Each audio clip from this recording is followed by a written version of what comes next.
sorry, Robinson will be day-to-day. And I wanted to announce, and I was a little ahead of myself, is we'll give a game ball for this game.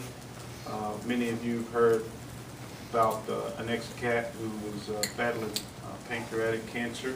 I had a chance to go down and visit with him during the open day. There's no bigger wildcat than him. I was reluctant to give you guys his name a few weeks ago, but Mike Scott is his name. He's battling pancreatic cancer, and we'll give him the game ball. There's another thing I'd like to challenge, not just the ex-cats, but the state of Kentucky. If we could just, I'd like this. He has a Facebook page, it's Prayers for Michael Scott, and then there's a link called Give Forward. I'd like to just challenge 1,000 Kentuckians to give $100. I understand there are those who can and can't give, but it's to a good cause. Mike Scott's a great, nobody loves this place more than Mike Scott. And again, we'll give him the game ball for this game this past week. Tennessee, offensively, 36 points a game, really explosive offense, led by their quarterback. They're second in the league in total offense, first in passing. Quarterback Bray is a big-time player and has been for a long time down there. Two really, really good, talented receivers, potential first-round receivers if they stay. Not sure. I'm sure those guys will be listening, but I think those guys definitely have first-round talent, and Hunter and Patterson, and then two really good back in Neal, and some offensive line's been together for 3 years. So offensively, explosive offense. Defensively, personnel-wise, got some really good personnel. I only have 2 seniors on the defense. A.J. Johnson is an underclassman and second in the league in tackling, and Moore kid at safety has 5 interceptions.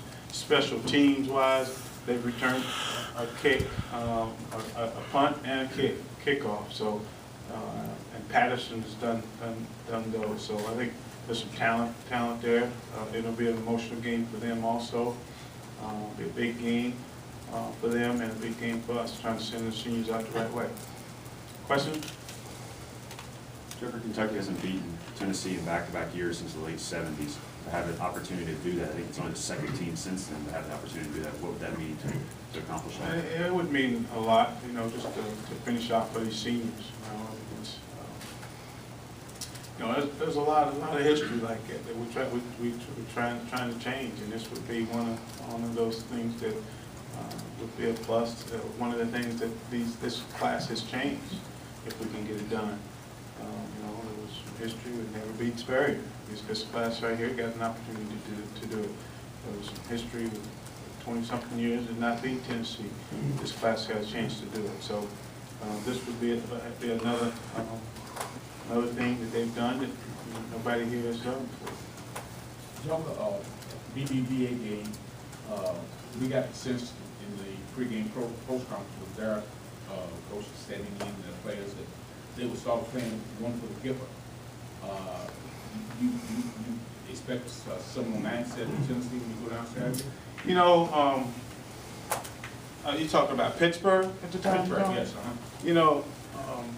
I didn't get that sense. I mean, it was just another game for those guys. And you talk about a talented football team that we were playing on that day. That was 5 draft picks. Yeah, no. There were 5 draft picks on the Pittsburgh team. You know what? How many we had? Take away a guy who came out early, 0. That was some talent on that football team. And there's some talent on this football team also that we're about to play. Again, I think there's potential. 2 receivers, there's good guys as I've coached before, and I got some pretty good ones that are playing in the NFL. There's a talented quarterback.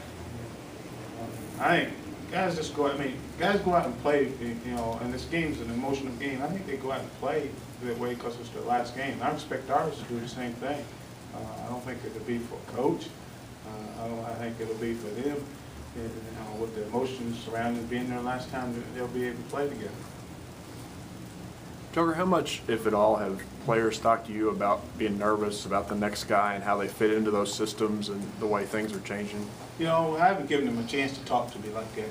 You know, I mean, because you know, one thing I've learned is you can lead the conversation. You know, with pretty much anybody. But you guys, I know how to lead the conversation, and I allow you guys to ask.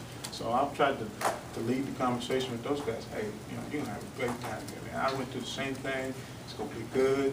You guys will be successful. You know, I heard Coach Noah talking about yesterday with, you know, Marco and Daryl.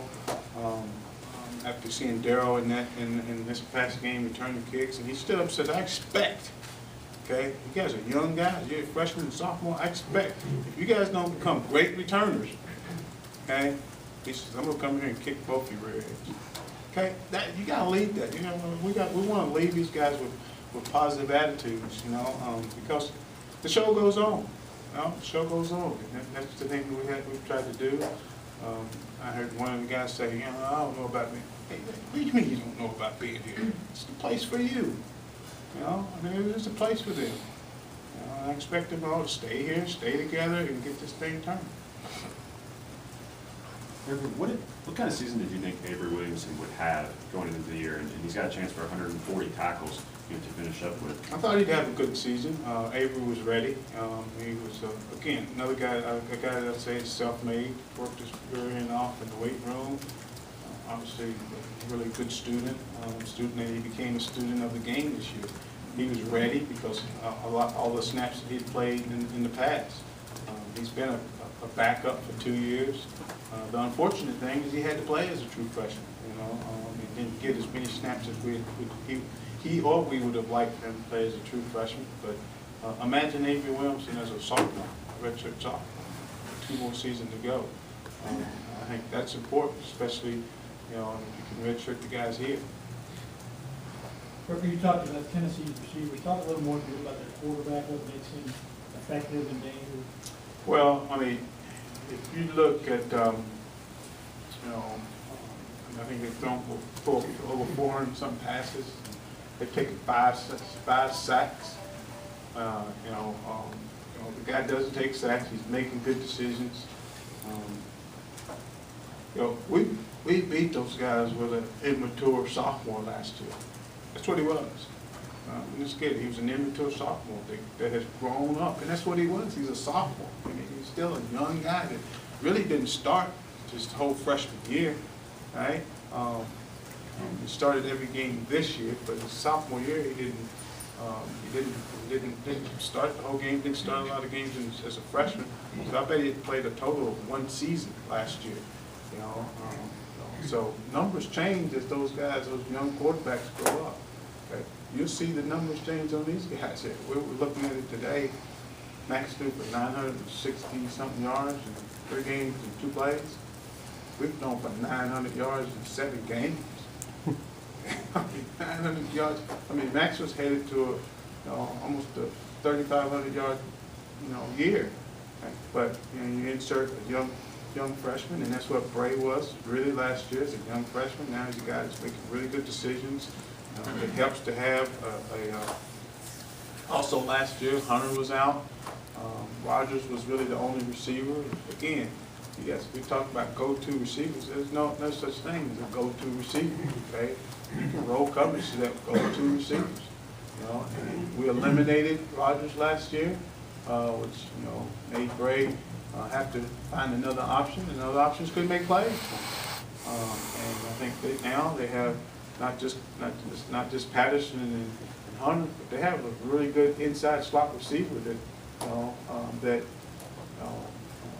that can make plays for him also. I can remember saying Jacob Tammy would be the lead receiver in this. I said that, but I didn't know that Stevie Johnson would catch for 1,300 yards, 11 touchdowns. You can take away Jacob Tammy, but you can't take away, and they didn't really take away Jacob Tammy, but you can't take away all the options that we had. So I think same with Bray. Bray's got some talented receivers and making really good decisions. And they're stretching the ball down the field. Joker, looks like the first time I can remember you're in here without your UK gear on. Have you started? You Sort gotta of. try to separate, no doubt about that, but I understand this is still my university. I'm having my family's coming up Thanksgiving. I have about 50 family members coming up. We'll draw names and see who gets to pick out what. 10 years, over 10 years, you know what, that's what it should be. They should be able to enjoy the, hopefully I gotta make room for some other gear. Jordan, I know, at least I saw where Max maybe had his screw taken out of his ankle last week. Do you have any idea of what his timetable is to start throwing? He'll be ready for those things? spring. Oh, he's already throwing, just standing and throwing, but he's not dropping back and throwing. And, he's a guy that will be ready to compete in the spring. But a couple of really good young freshmen also to be sophomores. So, but Max will be ready. That was the goal, getting ready for spring. Rhodes, you stopped playing and started coaching. The Louisville series popped up, and that's become a huge deal here. Because you were playing, it was Tennessee. Talk about what it was like then, what you think that series is like now in terms of rivalry. I think it would have stayed Tennessee if we would have made it competitive. It didn't take 26 years to beat them. I think it would have stayed that, but it's not as big as when, there was a red letter program goal game. I tried to make it that again because that's what I was used to. Some of the people who came in, since myself and Coach Kleitman, that was really not the program goal. I thought I had to make it the program goal, and it still is that, and it still should be that after this is over with. So it is a big game. It's a big game for me. I think I played my last game against these guys, and somebody was saying on the same date that had brought up to one of my guys over there. So I'm excited to go out and have these seniors win one, try to win one on the same date that I did. Where are most of Tennessee's issues on defense this year stem from? Well, I don't know. They're definitely a talented bunch. Defense comes down to tackling, getting lined up and tackling. And there's some pretty good offenses in this league. There's pretty good offenses, pretty good quarterbacks. In college football period has changed.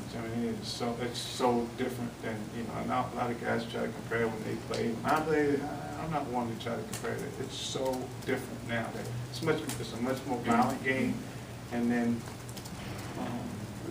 scoring. I can't believe the amount of points that are being scored now. We used to every Saturday morning look at all the high school scores here in the state and look how many teams would get beat by 50. It's very seldom it's a 10-7 game nowadays. I think defenses are at a disadvantage. With the speed up, you can't. I think some of the guys are afraid to. If you saw the block that Cunningham made, that's what I used to teach. That's what I used to go for. The hit on Aaron Boyd. That's exactly what every defensive guy I've been around used to teach. So it's just a lot of points scored, and it's just so hard to stop. Really good offenses and quarterbacks. It's hard to stop a good quarterback. That has the type of weapons that these guys have, and has the type of weapons that some of the guys in this league have. Joker, do you want to be a head coach again? And what I want to do is relax for now and just see what happens. And I'm not closing the door on anything. Anybody, you got a job at your place? How about, yeah, there's lots of opportunities in our industry. Hey, I would love to. Hey, I'd love to be able to write my story from home in my pajamas. And push send, and then let somebody edit it for me. I have a camera in my house. You know? What do you think about this? I'll proof it and get back to you. My work's proofed on Saturday. Send us a resume. Trevor, you're not going to start Aaron Boyd or Jimmy McCaskill at quarterback this year in this game, are you? Maybe. No. I'm sorry. Any other questions? Any more? My last thing is, hey guys, you guys have been great, fair. I understand business is fair, and I've gotten to be friends with many of you. Not just close to some of you, but reason why we have about time to we don't have about 15-20 minutes to be together. But again, fair as you can be, and I understand your job and appreciate you. And maybe our paths will cross again. All right? Thank y'all.